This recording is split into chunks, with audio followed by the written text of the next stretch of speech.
तो last topic में हमने फाइल हैंडलिंग के इंट्रोडक्शन को देखा था और एग्जांपल के थ्रू समझा था कि हम फाइल को कैसे ओपन कर सकते हैं और फाइल को कैसे क्लोज कर सकते हैं।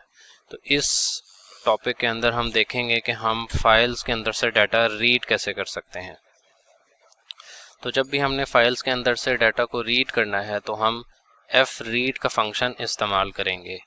ये फंक्शन फाइल के अंदर से कुछ स्पेसिफिक नंबर ऑफ बाइट्स को रीड करने के लिए इस्तेमाल किया जाता है। इसी तरह हमारे पास एक फंक्शन है फाइल गेट कंटेंट्स के नाम से।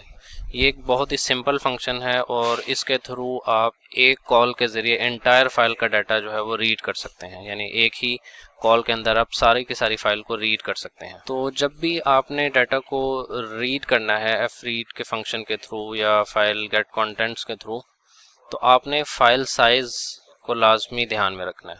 तो फाइल साइज़ के फंक्शन के थ्रू आप फाइल का साइज़ जो है वो मालूम कर सकते हैं। तो फाइल का साइज़ मालूम करना इसलिए ज़रूरी है कि अगर आप फाइल गेट कंटेंट्स के थ्रू फाइल का डाटा रीड कर रहे हैं और फाइल का साइज़ जो है वो काफ़ी बड़ा है तो इससे आपका कंप्यूटर जो है वो स्लो हो सकता है। तो आप फाइल साइज़ का फंक्शन यूज़ करेंगे फाइल के साइज़ को मालूम करने के लिए, ताकि फिर आप डिसाइड कर सकें कि आपने फाइल का डाटा कैसे रीड करना है। इसके अलावा अगर आप की फ़ाइल के अंदर जो न्यू लाइन के अंदर डाटा है उसमें स्पेसिंग के कुछ इश्यूज़ हैं, ये जो कि लाइन ब्रेक्स कहलाते हैं, तो आप NL2BR फंक्शन को यूज़ करते हुए अपने डिस्प्ले को जो है वो ठीक कर सकते हैं, यानी उसकी जो फॉर्मेटिंग है वो आप सही तरह से अपने डाटा को डिस्प्ले करवा सकते हैं। तो सिंटैक्स की बात की जाए तो fread फंक्शन के अंदर आप दो पैरामीटर पास करेंगे, जिसमें फाइल का वेरिएबल है और उसके बाद फाइल का साइज़ है। और अगर आप एंटायर फाइल रीड कर रहे हैं तो फाइल गेट कंटेंट्स का फंक्शन यूज़ करते हुए सिंपली आप फाइल का नेम उसके अंदर मेंशन करेंगे। तो यहाँ पे सबसे पहले हमने फाइल नेम का वेरिएबल क्रिएट किया है, जिसमें हमने example.txt फाइल का नेम मेंशन कर दिया। और उसके बाद जैसा कि पिछला टॉपिक में भी हमने डिस्कस किया था कि हम फाइल का वेरिएबल बनाते हैं और फाइल को हम ओपन करते हैं। तो फाइल नेम का वेरिएबल हम एज आर्ग्यूमेंट पास करेंगे और रीडिंग मोड R हमने यहाँ पे मेंशन कर दिया है।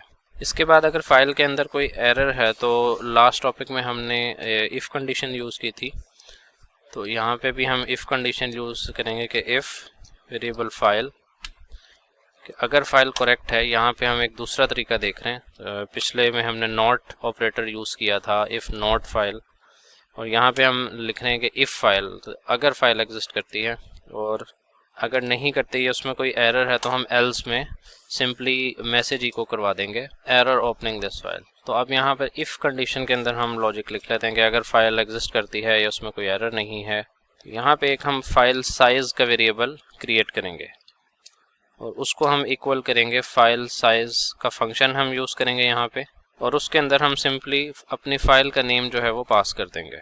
उसके बाद यहाँ पे हम फिर से कंटेंट का वेरिएबल बनाएंगे और यहाँ पे हम लिखेंगे fread का फंक्शन और उसके अंदर हम अपनी फ़ाइल का वेरिएबल पास करेंगे जो हमारी फ़ाइल है, और हम फाइल साइज़ का वेरिएबल पास करेंगे। यहाँ पे हम पूरी फाइल का डाटा ही रीड करना चाह रहे हैं, क्योंकि हमने कोई स्पेसिफिक कंडीशन नहीं लगाई कि 100 बाइट्स का डाटा रीड किया जाए या 200 बाइट्स का। तो जितना भी फाइल का साइज़ है वो सारा का सारा हम रीड करवाना चाह रहे हैं।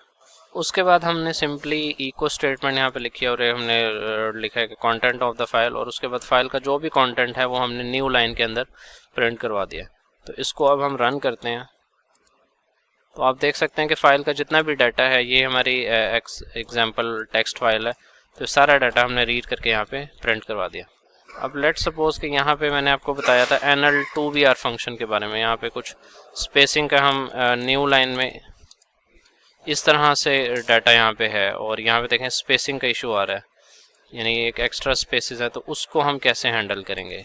उसके लिए यहाँ पे हम NL2BR का फंक्शन यूज़ करते हैं, NL2BR, और इसकी ब्रैकेट्स में हम सारा कंटेंट जो है फाइल का पास कर देंगे। तो अब आप देखें कि यहाँ पे जो है वो स्पेस आई हुई है न्यू लाइन में और फिर जो है वो कुछ आ रहा है। अब हम इसको ब्राउज़र में अगर रन करें तो हमारी जो स्पेस है वो NL2BR फंक्शन के थ्रू रिमूव हो गई है और न्यू लाइन में डाटा करेक्टली जो है वो आ गया है। तो फाइल को रीड करने के हमने दो तरीके सीखे थे, fread के फंक्शन के थ्रू और फाइल गेट कंटेंट्स फंक्शन के थ्रू। तो अब हम दूसरा मेथड लिख लें, तो यहाँ पे मैं तो यहाँ से मैं ये चीज़ें रिमूव कर देता हूँ। और तो यहाँ पे सिंपली फाइल का नेम तो रहेगा ही, फाइल का वेरिएबल। यहाँ पे मैं अब कंटेंट्स का वेरिएबल यहाँ पे लिखूँगा और उसको मैं इक्वल कर दूंगा फाइल गेट कंटेंट्स फंक्शन के इक्वल, और इसके पैरामीटर में मैं अपनी फाइल का नेम पास कर दूंगा। यहाँ पे मुझे अब अपनी इफ़ कंडीशन को थोड़ा सा चेंज करना पड़ेगा। यहाँ पे मैं लिखूँगा contents of the file is not equal to false, यानी मेरे फाइल के अंदर कंटेंट जो है वो एग्जिस्ट करता है और वो फॉल्स नहीं है और उसमें कोई मसला नहीं है, तो फाइल का कंटेंट जो है वो प्रिंट हो जाएगा। तो यहाँ पे मैं सिंपली इक्वल लिखूँगा फाइल कंटेंट और न्यू लाइन के अंदर हम सारा कंटेंट जो है वो प्रिंट करवा देंगे। और अगर कोई एरर होगा तो यहाँ पे मैसेज आ जाएगा एरर ओपनिंग द फाइल। तो इसको अब मैं रन करता हूँ तो देखें कि फ़ाइल के अंदर जो भी कंटेंट था वो प्रिंट हो गया। तो इस तरह आपने देखा कि फ़ाइल गेट कंटेंट्स की मदद से हम कितने सिंपल तरीके से जो है पूरी फ़ाइल का कंटेंट जो है वो रीड कर सकते हैं। और जब हम फ़ाइल गेट कंटेंट का फंक्शन यूज़ करेंगे तो हमें f ओपन और f क्लोज का फंक्शन यूज़ करने की ज़रूरत नहीं है।